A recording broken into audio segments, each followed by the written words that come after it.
Bro, it's like, it's so cold in Florida right now. It's like probably 40 degrees, which that's really, you don't see that too often around Clearwater, Florida. It was like 33 degrees this morning when I woke up. That's the coldest I've ever seen it down here for sure.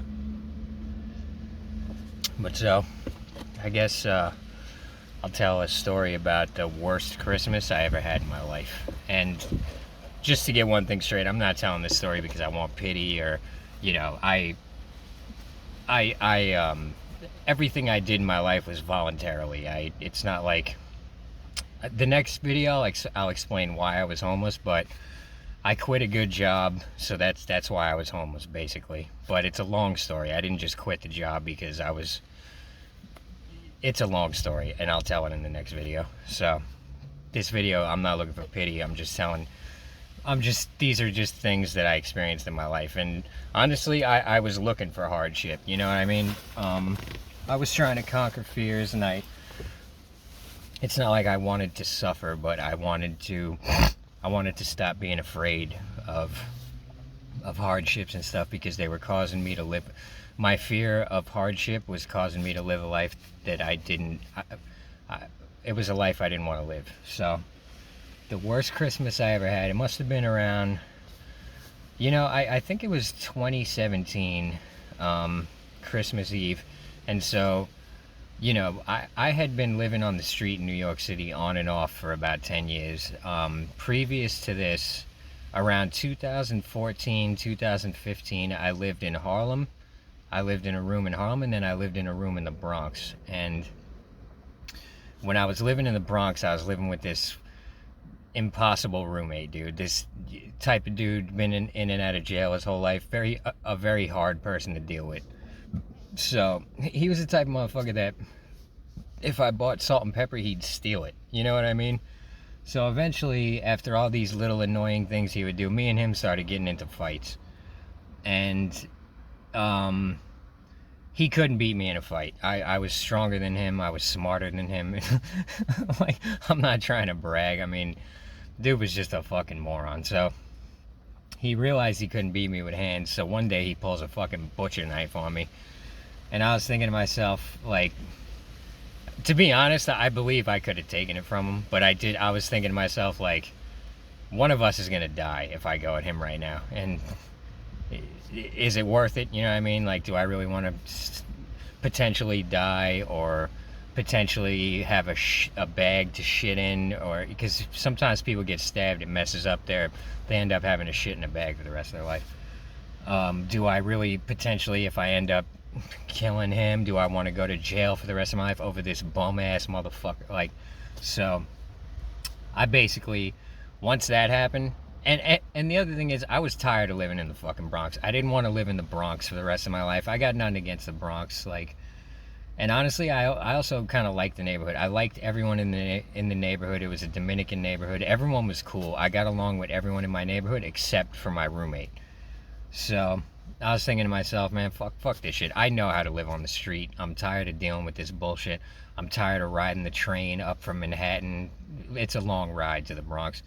And then I had a long walk from the train to my apartment in the Bronx. I was just tired of the whole thing. And once he pulled a knife on me, I was like, it ain't going to get any better from here. It's only going to get worse. So I basically packed up what I wanted to carry and left the apartment and just ditched it. So I'm back on the street. It's like 2017. And to be honest, I didn't even, you know, I was happier living on the street because I know everyone around that part of Manhattan. That's like my home, like the Upper West Side of Manhattan, like the Lower East Side. Those are my two main areas in Manhattan. Chinatown. I'm very comfortable in those parts of Manhattan. So I believe it or not, I was happier on the street. I was making plenty of money doing portraits. I was like, this is better than living with someone who tries to steal from you all the time, who you can't stand, who you're constantly restraining yourself because you don't want to be in a constant war. You know what I mean? And there was times we got along. It's not like, I'm not saying the guy was a complete and total, you know, pile of shit, but I was tired of him. I was tired of the situation, so I went back out on the street. So This is around 20. This is the spring of 2017, and so what's funny is it was March 2017, and so far the spring was pretty mild. As soon as I go out on the street, the weather turns to shit, and I had like up until this point, I was mostly sleeping in the internet cafe in the winter. Like I was kind of new to sleeping out on the street in the winter, and so it got down to like 18 degrees and shit. This was all new to me, but it was a great learning experience because the next winter after this one was fucking brutal, man. If anyone was in New York around the winter of 2000, 2017, 2018, I think that was the winter, or it might have been 2018, 2019. It was fucking rough, dude. And I'll do a video on that one too, because we had to change our tactics that winter, dude. Shit was brutal. But so I'm back out on the street 2017. As soon as I get on the street, the weather goes to shit. We had like 2 blizzards. This is in March, and it was a rough spring, but it was what I needed. It was good training for the winters to come. But so that Christmas, so this was the first. I was sleeping outside of a church that my buddy Ilya left me his spot when he went. At this point, Ilya was dead. He had OD'd on heroin a couple years previous, but I had his spot on the Upper West Side. It's a great spot, Central Park West. Like, people pay like fucking $5K a month to live around this part of Manhattan, and I was able to sleep outside of a church there. But I tell you what, you got to do it right. If you're going to be living in that part of Manhattan and you're going to be on the street, you've got to be very respectful and courteous. You got to be out of there by like 8 a.m. They don't want to see this shit on the street. They're going to give you problems. They never gave me problems because they were like, as far as homeless people go, we'll take this one. You know what I mean? Like, he's out early in the morning. He's not leaving piles of shit everywhere. He's not pissing all over the place. Like, we're good with this situation. He's fine there. So everyone in the neighborhood kind of didn't mind me. You know what I mean? They were pretty cool to me. Like, one guy gave me this like fucking $300 fox fur hat, and like, but so this was the first time I was sleeping outside this spot for Christmas. So it's Christmas Eve. I get my shit all set up. I'm about to smoke a bunch of weed and oil, and I'm about to get high as fuck and chill. And I'm just getting settled in, and the guy who runs the church comes outside, and he's like, man, you can't stay out here tonight. I'm like, what do you mean? He's like, we're doing a midnight mass. He's like, you're in the front door. He's like, you can't stay here tonight. I'm like, oh shit, dude. I'm like, all right. So I pack up all my shit, and I'm really annoyed, to be honest, because it's starting to like rain a little bit, and my spot at the church, between my little military poncho shelter and the overhang, I stayed pretty dry there. So I'm gonna head to my emergency rain spot, which is the castle in Central Park. There's a castle like in the middle of Central Park. It's called Belvedere Castle. You can Google it. It's a hike though, man, and it's uphill all the way, dude. And then once you get to the castle, you gotta drag all your shit up a bunch of steps, because we used to stay like on the roof of the castle. I wasn't the only person who used to stay at the castle. A bunch of people used to stay there on and off. So I get there this night, and it's already starting to rain. And so by the time I get there, I'm soaking wet, and I'm in a state of fucking rage, to be honest. I'm pissed off, dude. It's like, it's pretty much the worst weather for sleeping outside. It's like upper 30s and rain, so it's not cold enough to snow, but it's freezing cold rain. You know what I mean? So I drag all my shit up the steps, and I get to, there's a little overhang that's like the driest spot up there. But the problem is, when you're at a higher elevation at the castle, it's higher up. So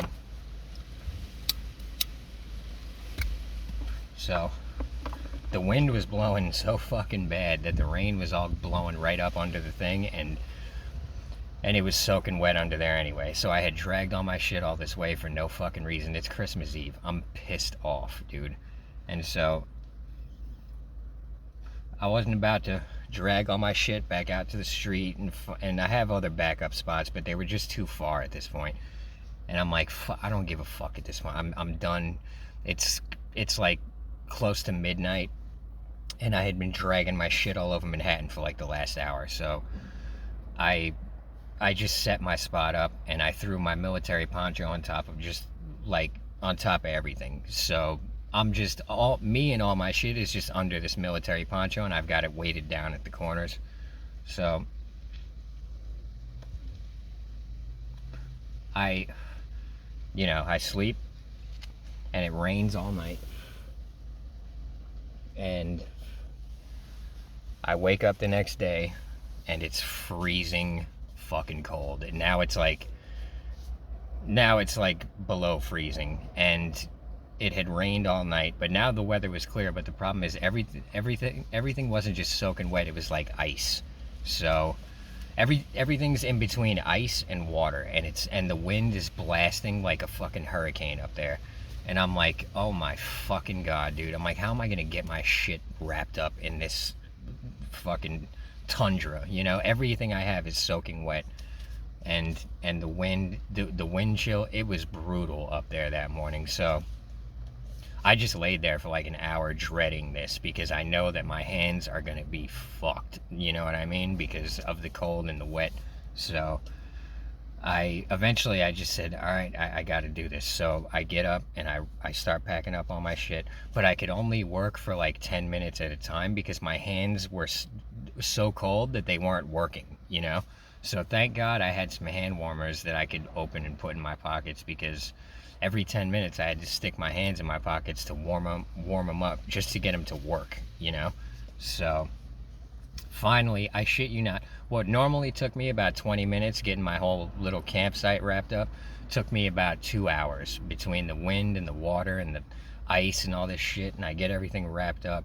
And thank God in Manhattan the McDonald's is open on Christmas. I drag all my shit to the McDonald's. I get in there, and my hands are so cold at this point. I don't know if you've ever been to this point where your hands are so cold that once you get inside, your hands fucking hurt. It's like your hands are like on the edge of frostbite at that point. I've been in like Starbucks in Manhattan, and this girl came in one time and she was crying because she was from Miami, and she was having that thing with her hands where they hurt because they were on the edge of frostbite, and now she's in warm air and it hurts. And she was literally crying. She ain't never experienced nothing like this. Like, it gets cold in New York. So I finally drag all my shit to fucking McDonald's, and I'm like, thank God, dude. It's Christmas Day. To be honest, I did not give a shit. I was just happy to get to McDonald's, get my coffee. And then while I'm sitting in McDonald's, here comes Jimmy. He's another infamous homeless guy up in that part of Manhattan. I've been friends with him for years. Me and him are, sometimes we're friends, sometimes we're not. But we clash sometimes. But Jimmy, he's from Alabama, and he's been living on the street in New York since like the 80s.